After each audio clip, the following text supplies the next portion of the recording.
For this cruise ship review, we're actually going to do something a little bit different, which seems fitting because we did something we almost never do for this cruise, and we booked it last minute. But before booking, we didn't realize that Norwegian Joy gets some of the lowest cruiser ratings on Cruise Critic. But are those critiques justified? Well, in this video, we'll take a look at the common complaints we see on Cruise Critic to see if Norwegian Joy is really NCL's worst cruise ship. Up next.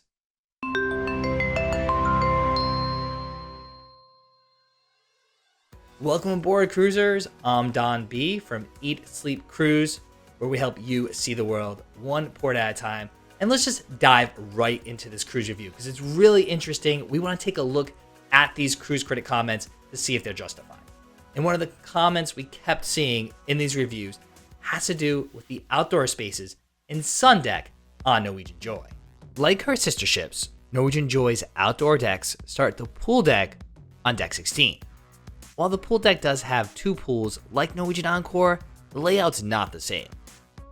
On Norwegian Joy, there's a small adult pool, and it's set off to the starboard side, with loungers encompassing the center and port side of the deck.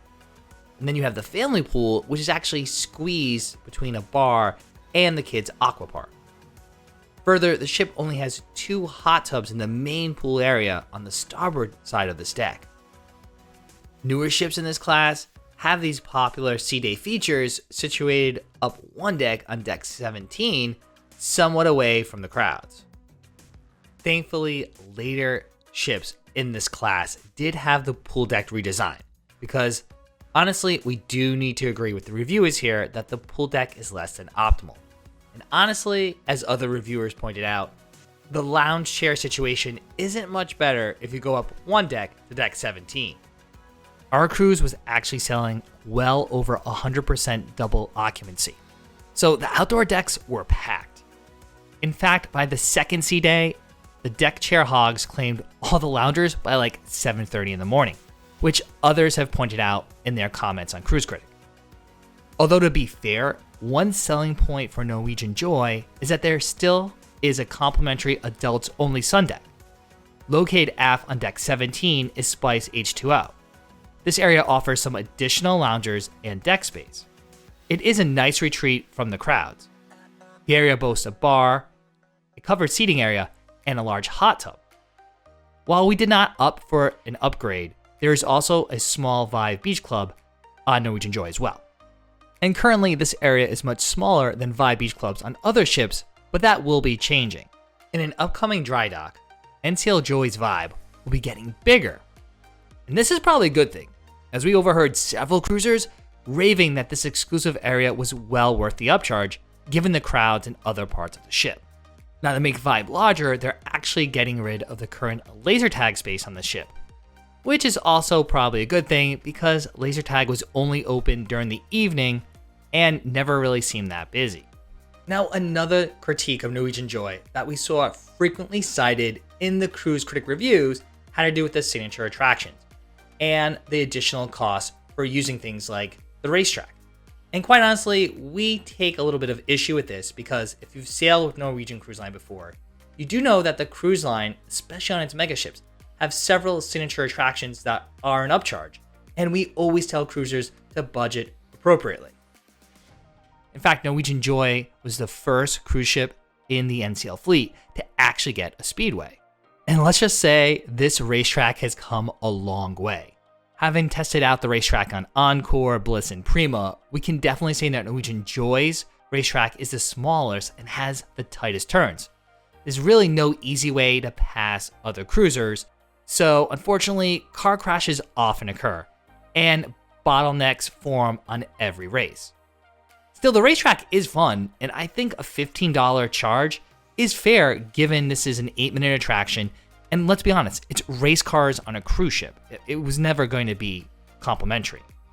And honestly, we didn't use the other signature attractions like the laser tag or the Galaxy Pavilion.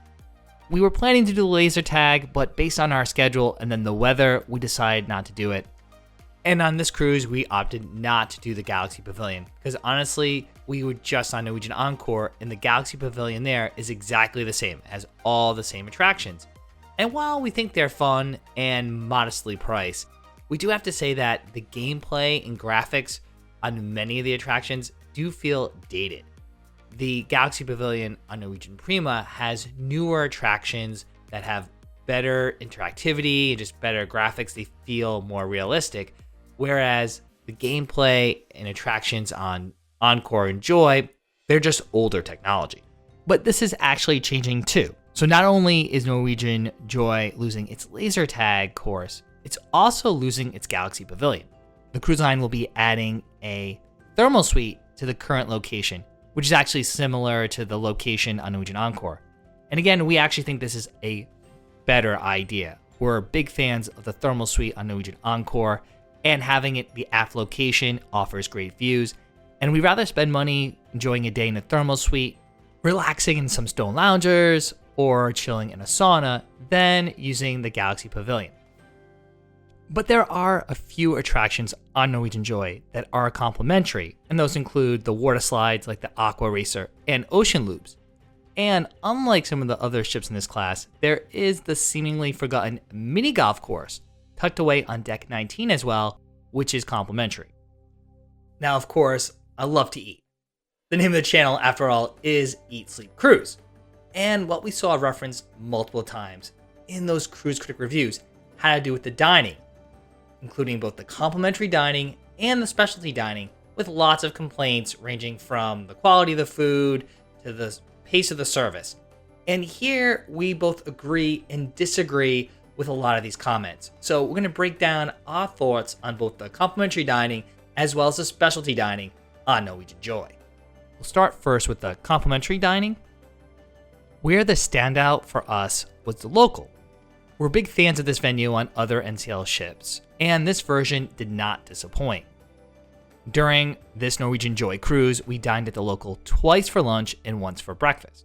For those of you who aren't familiar with the local, it's a 24-hour pub located on deck 7 on Norwegian Joy. We like that this is a sit-down table service restaurant. And even though our ship was packed, service at the local was prompt, and our food was always well prepared. In fact, we never had to wait more than a few minutes for a table. Now, we wish we could say the same about the main dining room. On our last Norwegian Cruise Line sailing, we were actually really impressed with the main dining room for both dinner and lunch.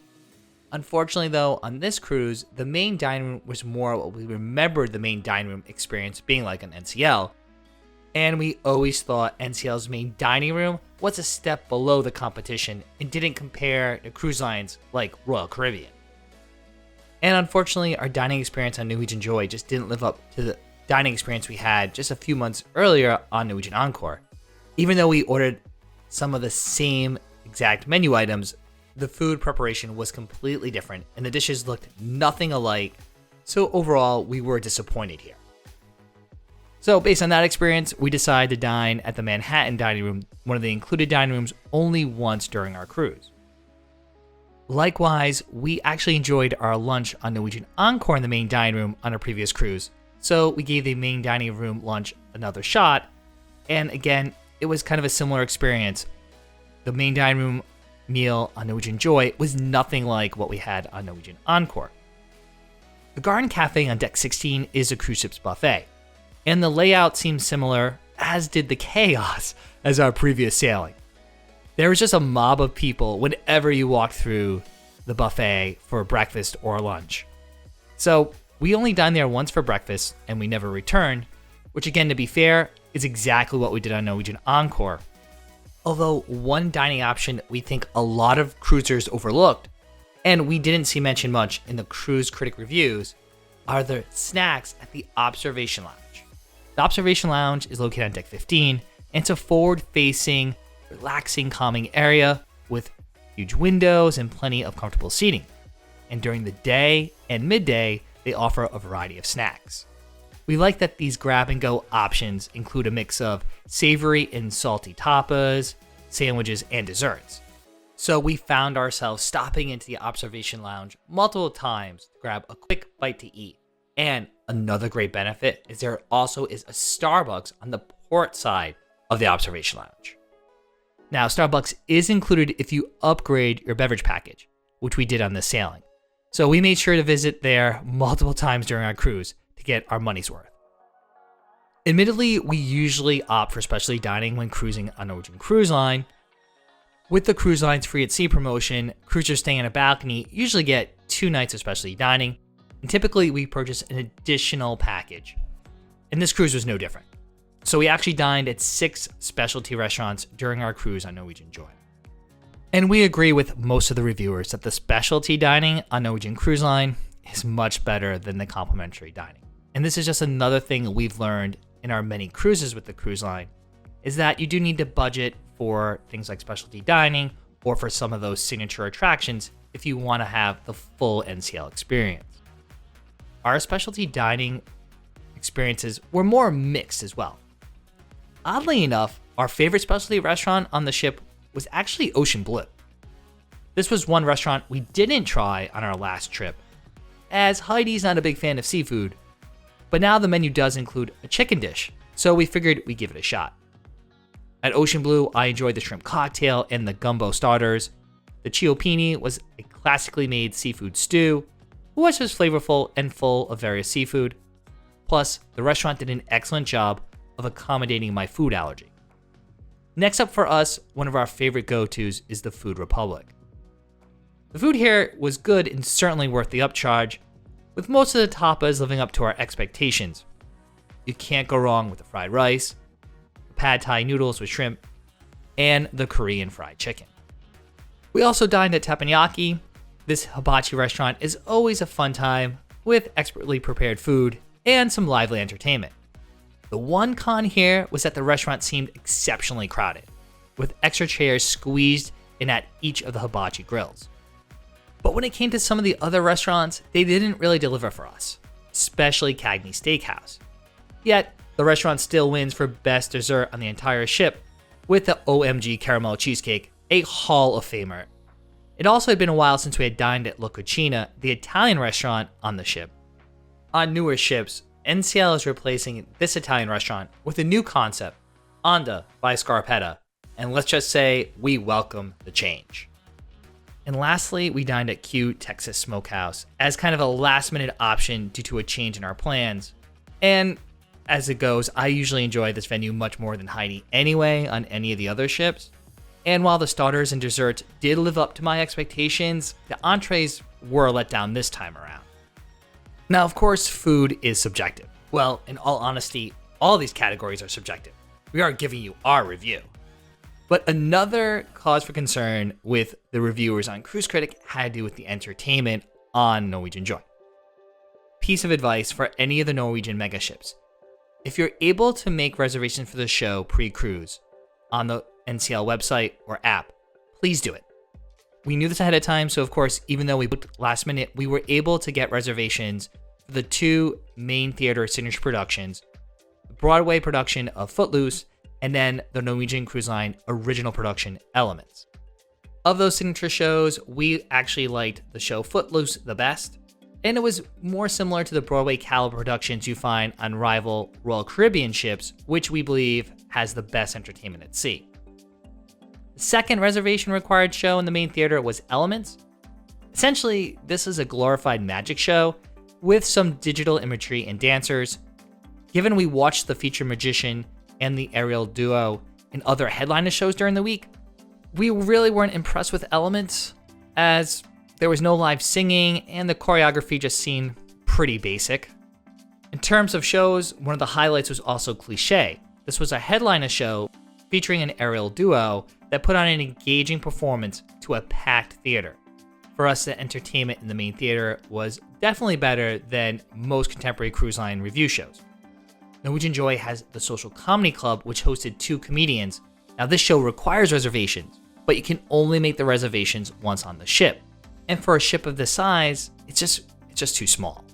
So we were able to get reservations on the first day of the cruise, but given changes to our schedule, we only were able to see one adult set of one of the comedians, Dean Edwards, and he was funny and offered a different set than most cruise ship comedians. However, one major flaw of Norwegian Joy is the micro-sized Cavern Club. Cavern Club is home to the Beatles Story tribute performers who play on 3 nights of the cruise. And given the small size of this venue, it's almost impossible to get in, or even if you do get in, to get a good seat. Cruisers actually line up over a half hour before showtime just for the chance to get through the doors. And usually the doors are closed and the venue's at capacity 15 minutes before showtime. And we can see how first-time cruisers or those who've never cruised with NCL might be disappointed by this. But honestly, we're just used to getting to venues early to ensure we get seats for shows. One area where Norwegian Joy did shine for us were the bars and lounges and the nightlife. The cruise ship offered the same lineup of bars and venues you find on other vessels in this class. And of course, for this review, we made sure to visit them all. My go-to is the District Brewhouse, which maintains its portside forward location on Deck 8. Along with a wide selection of beers, it featured the funny and high-energy performer Bo Tana. His shows are difficult to describe, but he is a cruise line favorite for a good reason.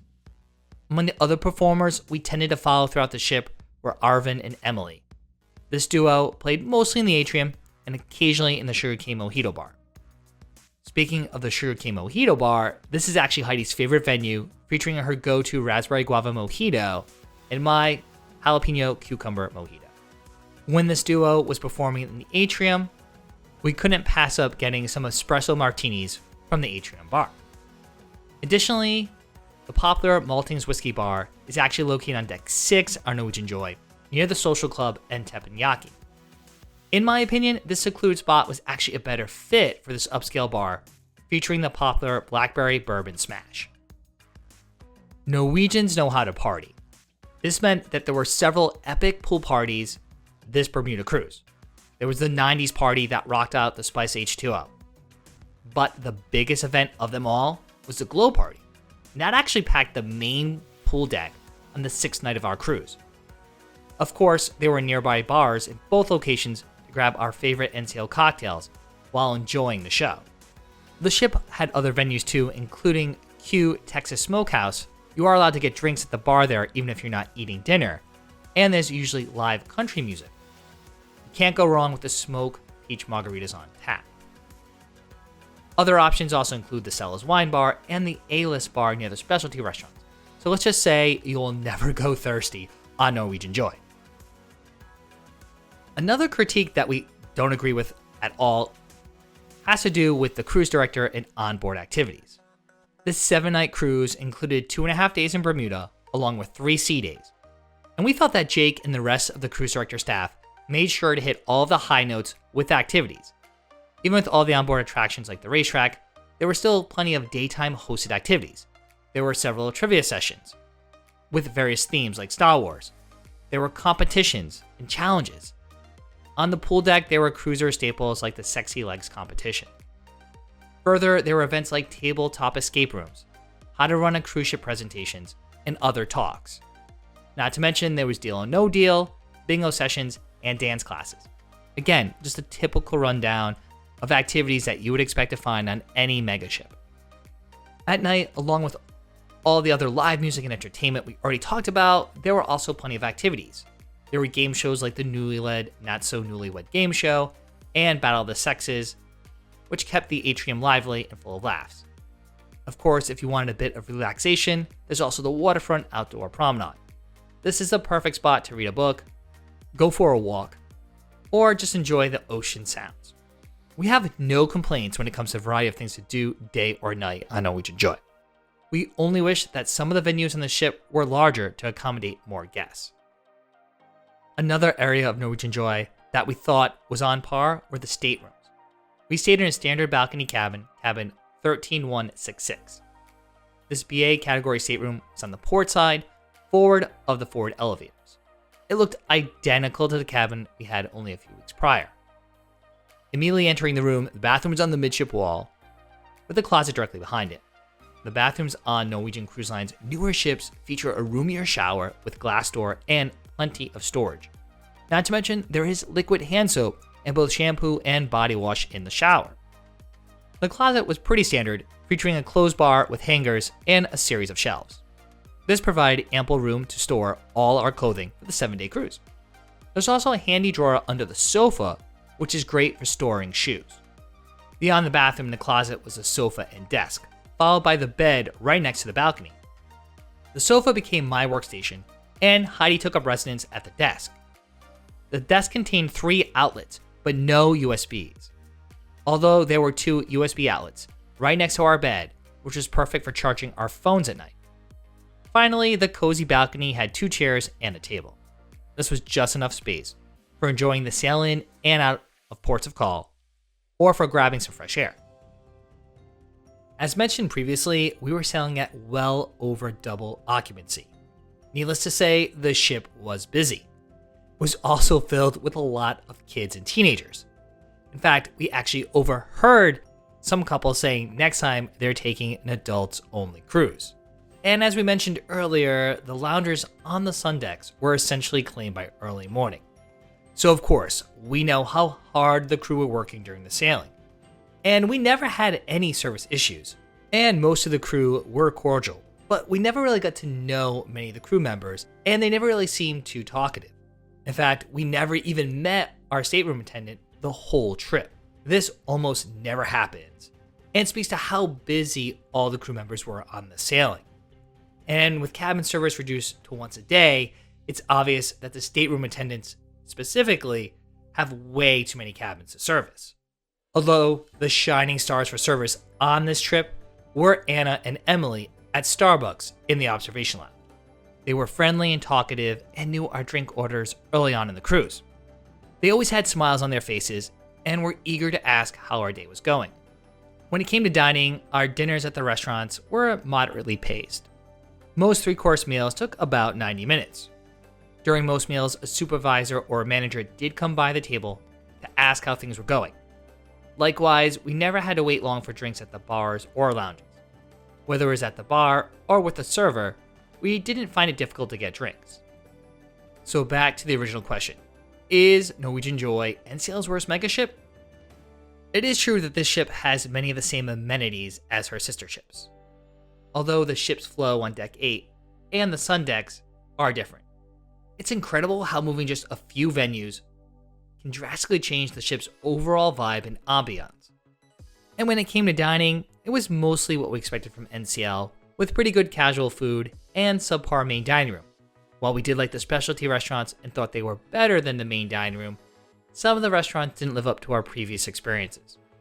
When comparing ships offering Bermuda cruises, Norwegian Joy offers more amenities, onboard attractions, and dining options than other vessels, both leaving from New York, New Jersey area, or from Boston.